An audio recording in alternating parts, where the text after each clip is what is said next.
Miscellaneous minds, never explaining the minds. Devilish grin for my alias, aliens who respond. Peddling sin, thinking maybe when you get old you realize I'm not gonna fold or demise. I don't smoke crack, motherfucker, I sell it. What is going on, everybody? This is the Miscellaneous Minds podcast. I'm your co-host, Pumo Gato, the cat that hands your retirement back. And to my left over here is the main man, Jesus De Niro, the man that makes the fat stacks. Together we form the dynamic duo that won't die. Deadly ideas, brother, and spicier content than your girls' only fans.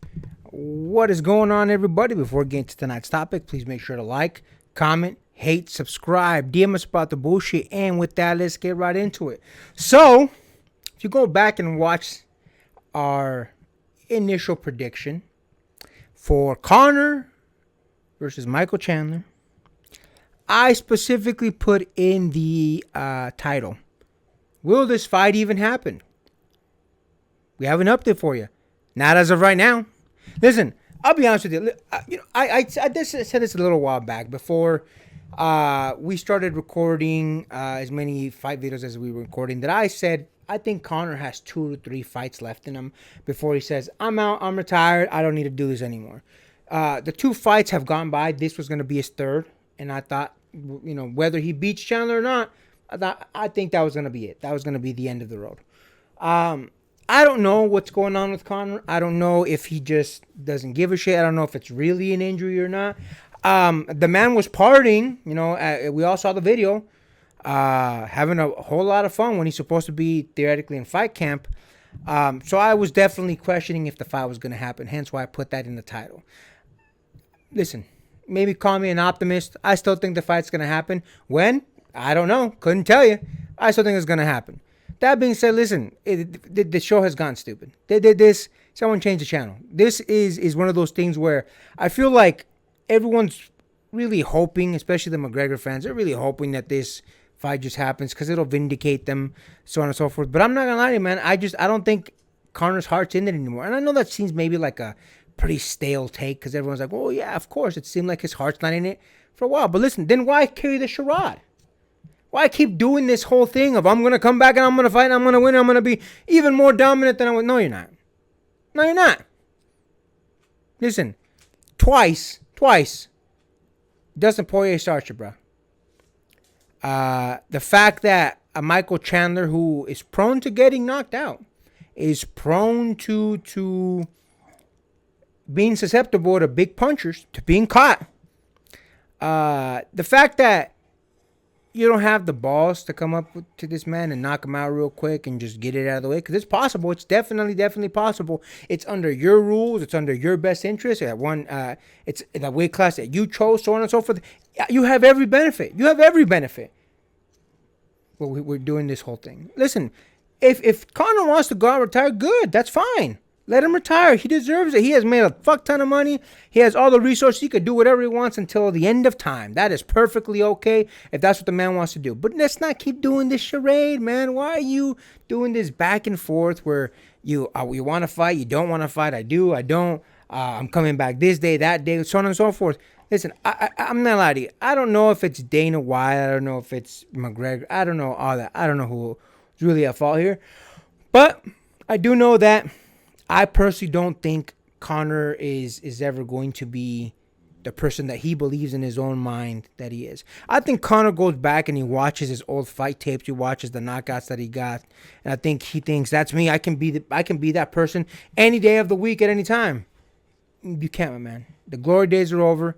I know it sucks. Fighters have this all the time. Oscar De La Hoya has mentioned it plenty of times that he wants to relive the glory days. It's just Father Time, man. Father Time catches up with you. I don't know. Maybe, do you think I'm being too optimistic, bro, and thinking that the fight's gonna happen, or what do you think? Listen, I wouldn't exactly put it past if this actually was a legitimate leg injury.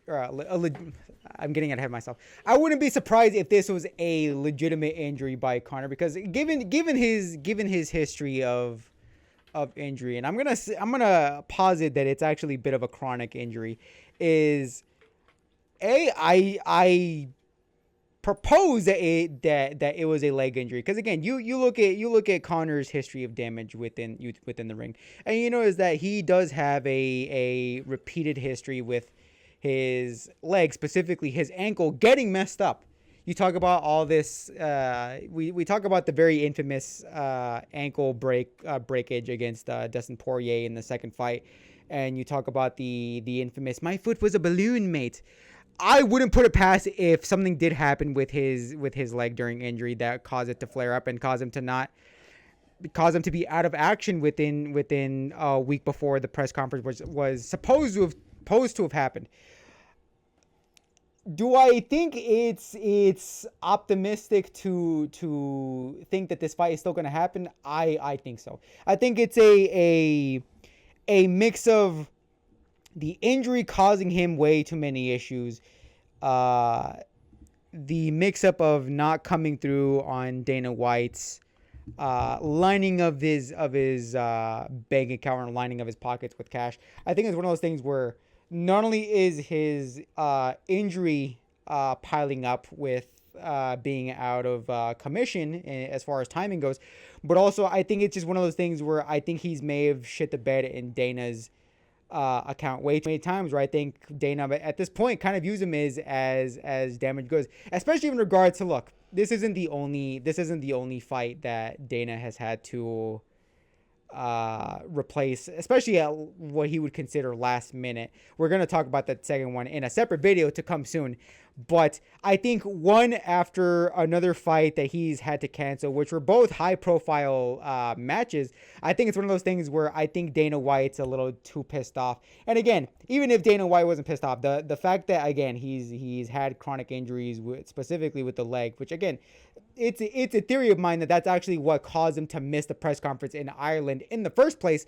But again, given his history, I wouldn't put it past if it was a leg injury. And again, if that, like, I'm giving Conor the benefit of the doubt and say yes, it was a legitimate injury. I don't necessarily think it was Conor saying I don't need to do this fight anymore. I give him the benefit of the doubt and say it was a legitimate injury, and more specifically with leg. But I think it's way too optimistic for us to think that this fight's ever going to happen. It's too much of a cursed what if fight in the same way that Tony Ferguson versus Khabib Nurmagomedov was. It's one of those things that it'd be cool to have. It's way too cursed to have happened now. It's one of those things where it's too little too late, and the fact that we are now getting this fight and now it's not happening anymore, I don't think it's one of those things where it's ever going to happen. Am I too harsh in that, or what do you think about my analysis?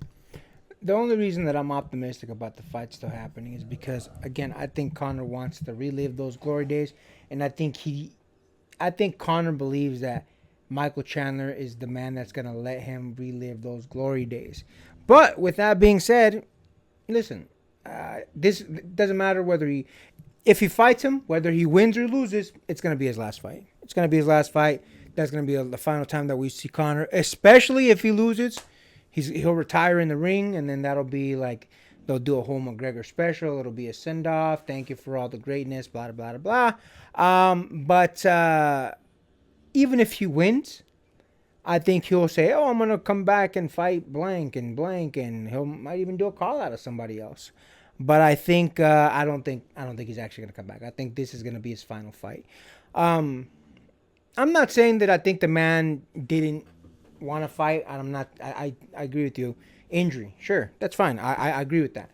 Well, the reason I say that why are we doing this whole dance? It just seems like, listen, if you're injury prone, if you're not wanting to work prone, if you're I have too much money prone, if you're whatever prone, just say, listen, I'm not coming back. Don't do the whole song and dance. Just let everybody be, especially because, look, listen, Michael Chandler's actually a good dude, man.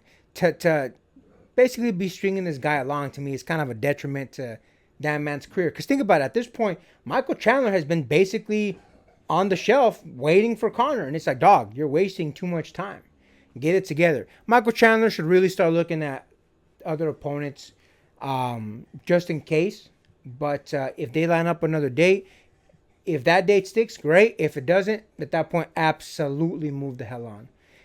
I'm honestly, dude, I'm just tired of this whole dance with Conor McGregor. Again, the man did a lot. He has done a lot for the sport, so on and so forth. But at this point, listen, dog, you're trying to take up the spotlight for something that's just never going to be what you want it to be. Anything else you want to add to that, my man? I think that's it out of me. And with that, make sure to like, comment, hate, subscribe, DM us about the bullshit, and Until next time, get rest and stay blessed. We'll see you in the next one.